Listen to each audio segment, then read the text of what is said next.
Kindergarten. Ikatlong markahan. Ikalawang markahan. Appreciating our country.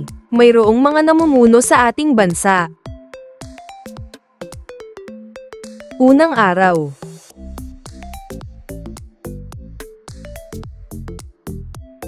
Ano ang ibig sabihin ng Pangulo ng Pilipinas? Mensahe: ang Pangulo ng Pilipinas ay ang pinakamataas na pinuno ng Republika ng Pilipinas. Siya rin ang punong komandante o Commander-in-Chief ng Sandatahang Lakas ng Pilipinas. Pangalawang Pangulo na maaaring humalili sa Pangulo kapag kailangan. Mga kasalukuyang namumuno sa ating bansa. Presidente: Ferdinand R. Marcos Jr. Vice Presidente: Sara Z. Duterte.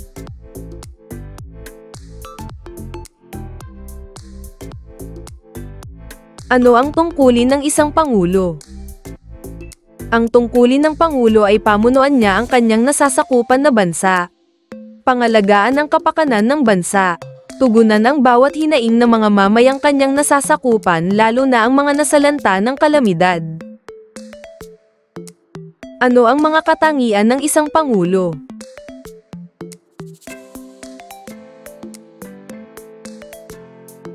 Isa, pamumuno. 2, integridad. 3, kakayahan sa paggawa ng desisyon. 4, empatiya at pagmamalasakit. 5, kaalaman. 6, kakayahang makipag-usap.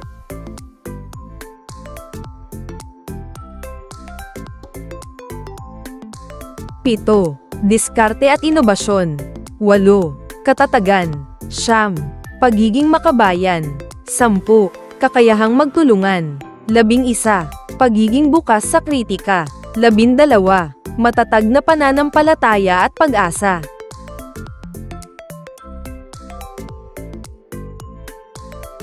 Letrang Y.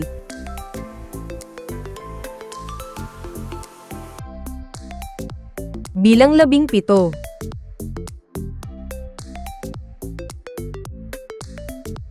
Ikatlong markahan. Ikalawang linggo. Ikalawang araw.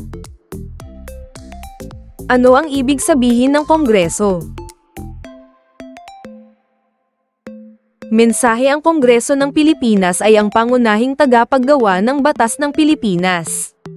Isa itong lupong bicameral na binubuo ng mataas na kapulungan, ang Senado, at ang mababang kapulungan, ang kapulungan ng mga kinatawan.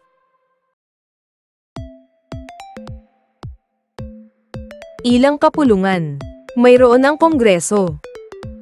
Binubuo ng 24 na senador ang Senado. Binubuo ang kapulungan ng mga kinatawan ng hindi lalagpas sa 250 mambabatas.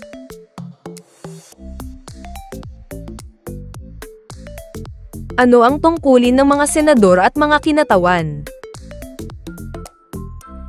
Mga tungkulin: pagbalangkas ng mga batas, pagsusuri sa mga batas, pagsisiyasat, pagkakaroon ng kapangyarihang magpayo sa mga tratado, impeachment trial, pag-aproba ng budget, pagpili ng mga opisyal, pagpapasa ng panukalang batas, representasyon ng distrito o party list, pagpaplano ng budget, pag-iimbestiga sa mga issue, pag-endorso ng impeachment, pag-aalaga sa kapakanan ng mamamayan. Bakit mahalaga ang batas? 1, pagpapanatili ng kaayusan. 2, proteksyon ng karapatan ng bawat individual. 3, pagbibigay ng hustisya. 4, pagsusulong ng kaunlaran. 5, pagkakapantay-pantay sa lipunan. 6, pagpapalaganap ng kapayapaan. 7, pagtiyak ng kaligtasan. 8, paglinang ng pananagutan. Mga bagay na nagsisimula sa letrang Y. Ya, yaya, ya, yate, ya, yapak, ye, yeso, ye, yema, ye, yero, ye, yelo, yu, yoyo, yu, yoga, yu, yungib.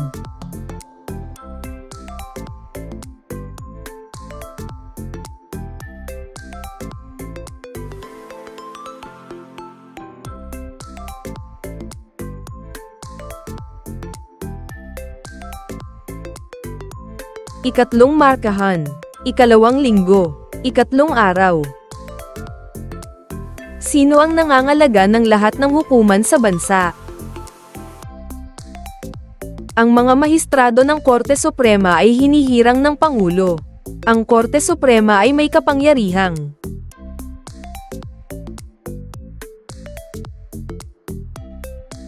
magpaliwanag at maglapat ng mga batas.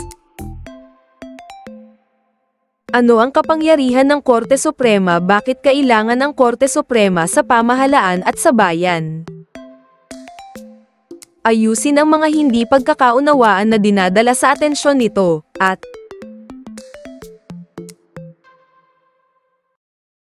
magpasya sa ilang batas o tuntunin na labag sa konstitusyon.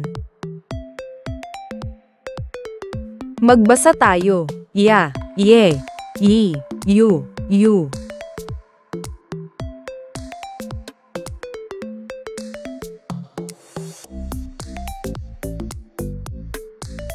Ikatlong markahan. Ikalawang linggo. Ikaapat na araw.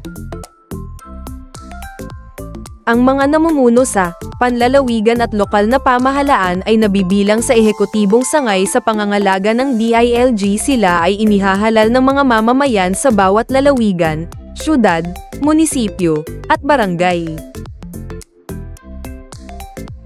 Ito ay ang mga gobernador, bise-gobernador, mayor ng lungsod o munisipyo, bise-mayor ng lungsod o munisipyo, gobernador, bise-gobernador, mayor, bise-mayor, punong barangay, kagawad ng sangguniang barangay, at sangguniang barangay, at sangguniang kabataan ng barangay, punong barangay, mga kagawad, sangguniang kabataan. Ano ang mga tungkulin ng opisyal sa lokal ng pamahalaan? Tungkulin ng alkalde o mayor. Pangangasiwa sa lahat ng aktibidad at operasyon ng lokal na pamahalaan. Pagpapatupad ng mga ordinansa at pulisya sa lungsod o bayan. Pagtitiyak ng maayos na serbisyong pampubliko, tulad ng kalusugan, edukasyon, at disaster response. Pangunguna sa pagbuo at pagpapatupad ng lokal na budget. Mga tungkulin ng bise-mayor. Katuwang ng alkalde at namumuno sa sangguniang bayan o panlungsod. Pangumulo sa sesyon ng sangguniang bayan o panlungsod. Pagtulong sa paggawa ng mga lokal na ordinansa at resolusyon. Pagsuporta sa mga proyekto at programang itinataguyod ng alkalde. Mga tungkulin ng mga konsehal. Paggawa at pagsasabatas ng mga lokal na ordinansa at resolusyon. Pagbibigay ng mungkahi at opinyon tungkol sa mga isyong kinakaharap ng kanilang komunidad. Pangangasiwa sa mga sektor tulad ng kabataan, senior citizens, at iba pang sektor ng lipunan.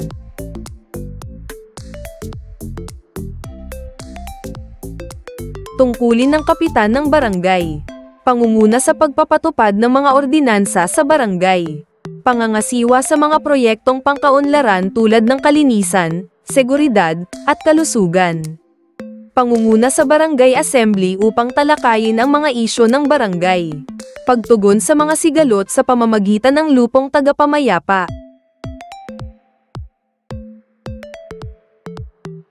Tungkulin ng mga kagawad ng barangay. Pangangasiwa sa mga tiyak na komite tulad ng kalinisan, kabataan, at seguridad. Pagtulong sa paggawa ng barangay ordinansa. Pagsuporta sa mga aktibidad at proyekto ng barangay. Tungkulin ng mga sangguniang kabataan ng barangay. Pagpaplano at pagpapatupad ng mga programang pangkabataan tulad ng sports, leadership training, at livelihood. Paggamit ng SK funds para sa edukasyon, kalusugan, at kalinisan.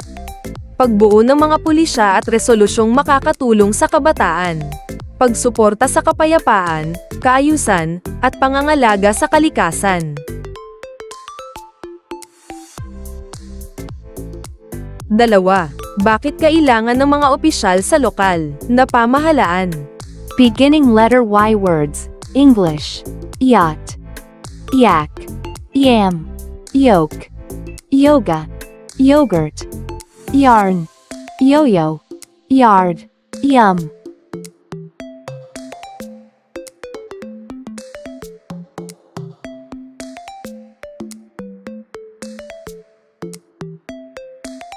Ikatlong markahan, ikalawang linggo, ikalimang araw.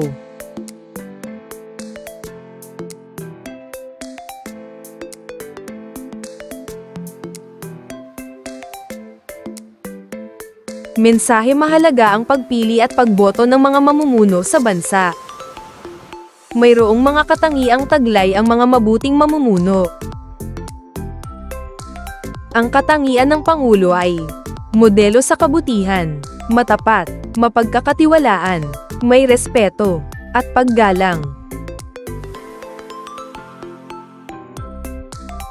Ano ang proseso ng paghahalal sa mga pinuno ng bansa? Mga proseso ng paghahalal sa mga pinuno ng bansa. Pagpapatawag ng Halalan Commission on Elections, COMELEC. Pagpaparehistro ng mga botante. Pagpaparehistro ng kandidato. Kampanya ng kandidato.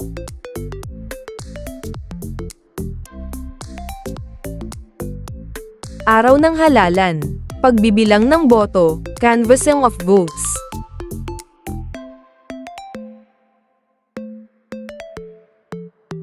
Paghirang ng nanalo. Panunumpa sa tungkulin.